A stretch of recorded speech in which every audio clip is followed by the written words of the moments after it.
आदाब दोस्तों, मैं आपके साथ जफर सिद्दीकी। आप देख रहे हैं द लाइक इंडिया। दोस्तों, राहत इंदौरी इस दुनिया से चले गए, लेकिन उनकी एक कविता जो है वो आज भी सभी लोग कहते हैं, चाहे वो किसी भी धर्म के लोग हों। वो ये कहते थे कि लगेगी आग तो आएंगे घर सभी जद में, यहाँ पर सिर्फ हमारा मकान थोड़ी है, और सभी का खून है शामिल यहाँ की मिट्टी में, किसी के बाप का हिंदुस्तान थोड़ी है। ये राहत इंदौरी का शेर आज भी इसी तरीके से है। ऐसा लगता है कि राहत इंदौरी की जबानों से ही कहा गया है। राहत इंदौरी दुनिया को छोड़कर चले गए, लेकिन नफरत का माहौल जो है वो दिन ब दिन बढ़ता जा रहा है। उत्तर प्रदेश में नफरत किस तरीके से तूल पकड़ रहा है, उसकी तस्वीर मैं आपको दिखाऊंगा और बताने आया हूं कि क्या कुछ चल रहा है उत्तर प्रदेश में। दोस्तों, अभी रमजान का पवित्र महीना चल रहा है और होली का पवित्र त्यौहार आने वाला है। होली जो है वो आने वाले 14 तारीख को है। उसको लेकर जो है तमाम राजनीतिक पार्टियां कहीं ना कहीं कोई बयानबाजी तो करती है, लेकिन उससे पहले अनुज चौधरी जो सीओ है कहां के, संभल के, जहां पिछले दिनों घटना हुई, अगर वो इतने ही अच्छे पुलिस के व्यक्ति थे तो उनके क्षेत्र में इतनी बड़ी घटना कैसे हुई, यानी कि इतनी बड़ी आगजनी और इतना बड़ा बवाल किस तरीके से हुआ।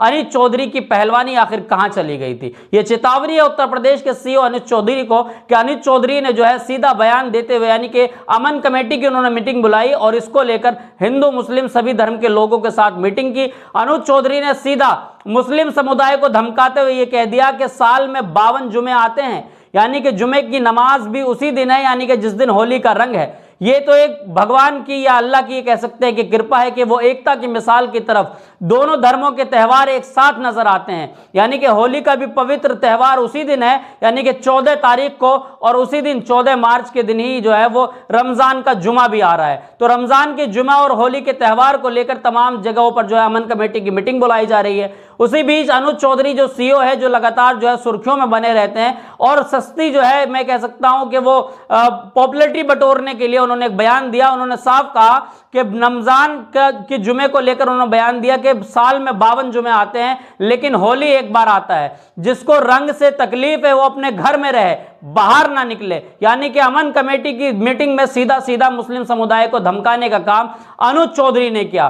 कहीं ना कहीं जो है वो मुस्लिम समुदाय को धमकाते नजर आए। उनकी इस बयान की तमाम जगहों पर आलोचना हो रही है, लेकिन दुख तब होता है जब उत्तर प्रदेश के मुख्यमंत्री योगी आदित्यनाथ ने उनका समर्थन करते हुए कहा कि पहलवान है, पहलवानों जैसी बात करेंगे, यानी कि वो ओलंपिक के उनके पास मेडल्स है, वो पहलवान है अनुज चौधरी, तो और पहलवानों जैसी बात करेंगे, और जिनको ये कुछ बुरा लग रहा है लगे, कोई फर्क नहीं पड़ता है। दोस्तों, सोचिए कि उत्तर प्रदेश के अंदर क्या मुसलमान नहीं है?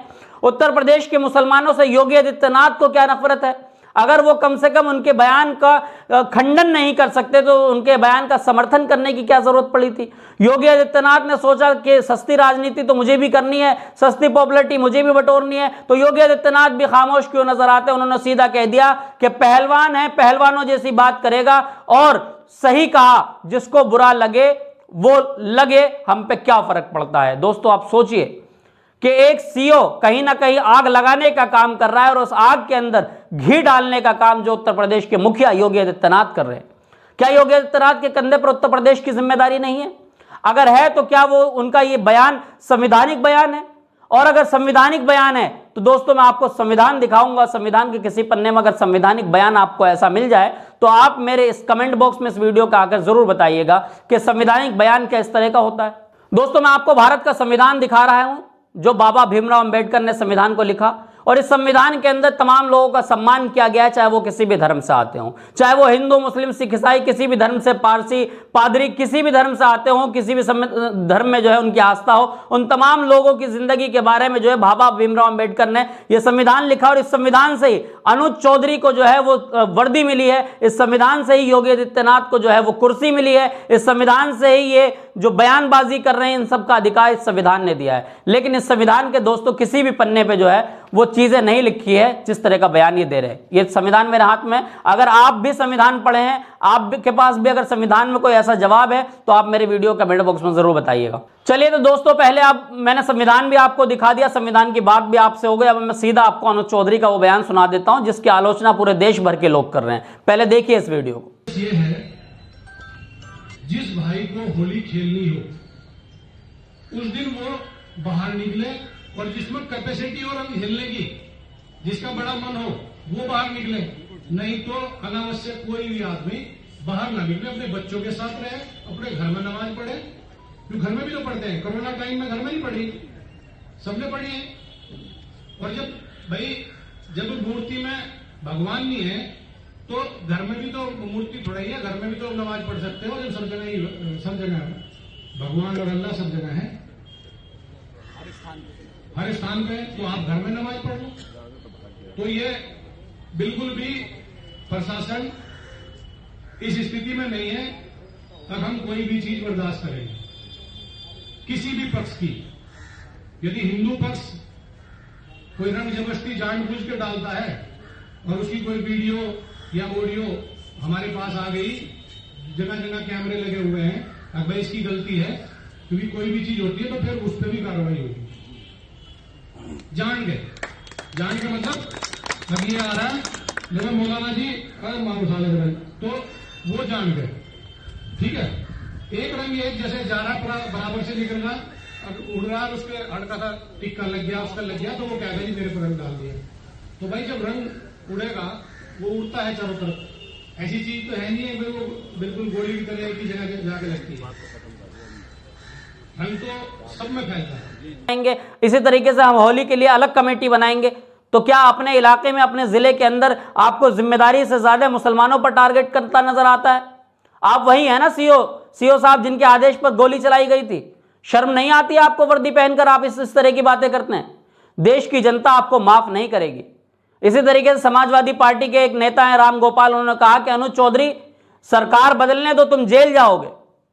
आखिर क्यों कहा? वो इसलिए कहा, मैं उस बात का भी समर्थन नहीं करता हूं कि किसी पुलिस अधिकारी को इस तरह का धमकाना, ये भी मैं इस बात का समर्थन इसलिए नहीं करता हूं क्योंकि देश की वर्दी है उनके ऊपर। वो अनुज चौधरी कोई एक अनुज चौधरी नहीं है, वो अनुज चौधरी देश की पुलिस की वर्दी पहनी है, देश की जिम्मेदारी उसके कंधे पर है। लेकिन मैं इस बात का भी समर्थन नहीं करता हूं कि जुमा जो है वो 52 बार आता है, होली एक बार आती है। जिसको रंग से दिक्कत है वो अपने घरों में रहे। क्यों रहे घरों में? जिले की जिम्मेदारी आपको क्यों दी गई है? जिला आप नहीं संभाल सकते, वर्दी उतार कर अपनी जमा करा दीजिए, कह दीजिए कि भाई साहब मेरे बस की नहीं है, मैं ड्यूटी नहीं कर सकता।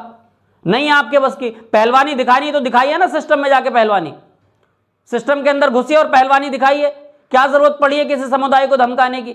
तो सवाल इस बात का है कि एक समुदाय को विशेष तरीके से जो है आप धमकाने का काम कर रहे हैं। ये वर्दी वाली बोली नहीं थी। अगर अनुज चौधरी तक मेरी वीडियो पहुंचे, वो सीओ साहब हैं, मैं सम्मान करता हूं क्योंकि देश की वर्दी पहनी है। अनुज चौधरी का मैं कोई सम्मान नहीं करता, मैं सम्मान देश की वर्दी का करता हूं क्योंकि मैं एक पत्रकार हूं। सम्मान जिस तरीके से करना आता है वो मुझे अच्छी तरीके से आता है। अनुज चौधरी जी, आप तक ये वीडियो पहुंचे तो अब आपकी जिम्मेदारी है कि जनता के सामने आकर आप ऑन कैमरा माफी मांगे और अपने बयान को वापस लें।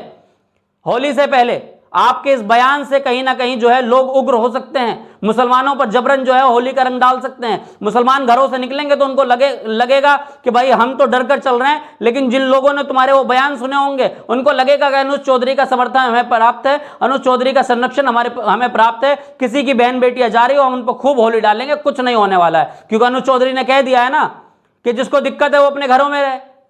तो सवाल इस बात का है कि देश को अब क्या आग के हवाले करने की कोशिश ये वर्दी धारक करेंगे और उसको फिर समर्थन देने का काम, उसमें आग में घी डालने का काम उत्तर प्रदेश के मुखिया कर रहे हैं। योगी आदित्यनाथ जी, अगर आप तक भी वीडियो पहुंच रही है तो आप भी अपने बयान को वापस लीजिए और प्रदेश की जनता से माफी मांगिए। आप पूरी वीडियो को देखकर क्या कुछ सोचते हैं कमेंट बॉक्स में अपना राय जरूर दें, चाहे वो किसी भी धर्म से आते हो। हमें अच्छा लगता है कि आप लोग जो है वीडियो में अपनी कमेंट में अपना राय देते हैं, हमें उससे हौसला मिलता है और हम लगातार इस तरीके से सच्चाइयों के मुद्दों को उठाते रहते हैं। जब तक के लिए तो आपसे अलविदा, फिल्म किसी वीडियो के साथ देखते रहिए द लाइक इंडिया।